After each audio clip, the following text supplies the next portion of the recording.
Today I'd like to finish up our study of Newton's laws. We've already learned the first two non-mathematical laws.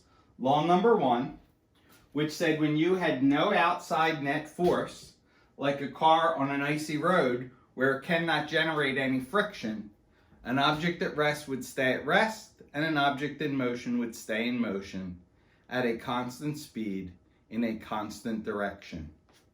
So you can see when the car is trying to start, it cannot generate the friction necessary to start it. You can see when the car is already in motion, that it will continue in motion. We saw people getting out of their car trying to stop the car. They were trying to create an outside force, a force that is not part of the car itself. You can't stop the car from inside the car. You need to make contact with some outside object. Okay, then we saw Newton's third law, which says every time one object pulls on a second object, the second object will pull back with an equal and opposite force. So Homer pulled on the tree pulled back on the bumper, and those forces are equal in magnitude, but opposite in terms of direction. Okay, so today we'd like to start with the second law. And the second law is the one that is mathematically based. It's the one that we're going to use all the time. We studied it a little bit in our virtual lab. If you can draw this lab setup, we had a person pulling on a hovercraft. The importance of the fact that it's a hovercraft is that there will be no friction to counteract our tension. So the tension is the only thing making this thing move. And when we let this thing go, we saw that the velocity increased at a constant rate. We saw that it accelerated because of our force. When we made the hovercraft heavier, the slope was lower, meaning it had a less acceleration. So we saw more mass corresponding to less acceleration. When we graphed it out, we got an inverse graph. Show yourself a quick sketch of this in your notes. Show the equation, y equals some number over x, and please don't leave it as x and y. So y represents the acceleration of the object, and x represents the mass of the object. This is the form of Newton's second law. We just have to figure out what causes this number.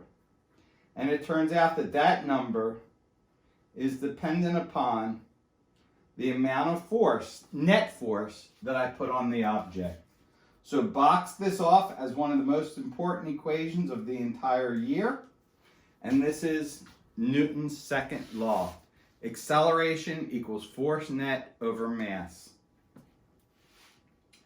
The limitation to our lab was if we made our hovercraft too heavy, we'd start to get friction. It would not have been able to lift off the table. And then our graph would have been all messed up. Okay, so here's how it looks. Acceleration equals force net over mass. Remember, force net means total force.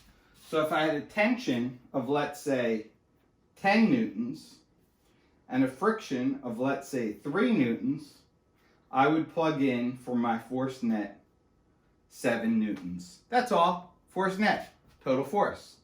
Same direction, add, opposite direction, subtract. We learned that earlier this year. Then you'd plug in the mass, whatever it happens to be, and you'd solve for acceleration.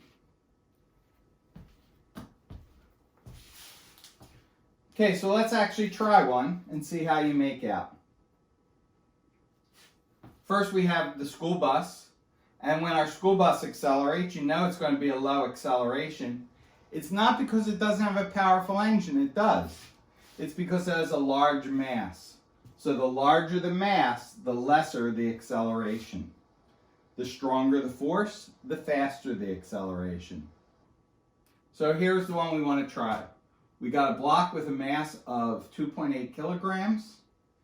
It's pulled to the right by a force of 5 newtons. There's a frictional force of 3.5 newtons. And we want to start with Newton's second law. Since they're going in opposite directions, we subtract and we plug in our mass. So finish that and find the acceleration of this block. Once you finish the acceleration, you then go back to the stuff we learned before. You make your list of the 5 variables of motion. We see that the block started at rest. We get the acceleration from Newton's laws, and we're studying it for the first 3 seconds of its motion. And your job is to figure out how fast it will be going and how much ground will it cover. When we did these problems before, we had to make up numbers for acceleration. Now you know where it comes from. It comes from how strong is the force, how heavy is the object. So if you have a car and you want to accelerate, you need a strong engine and a low mass. So with this problem, we're going to work backwards. So you're going to start by making your list. You're going to plug 50 meters in.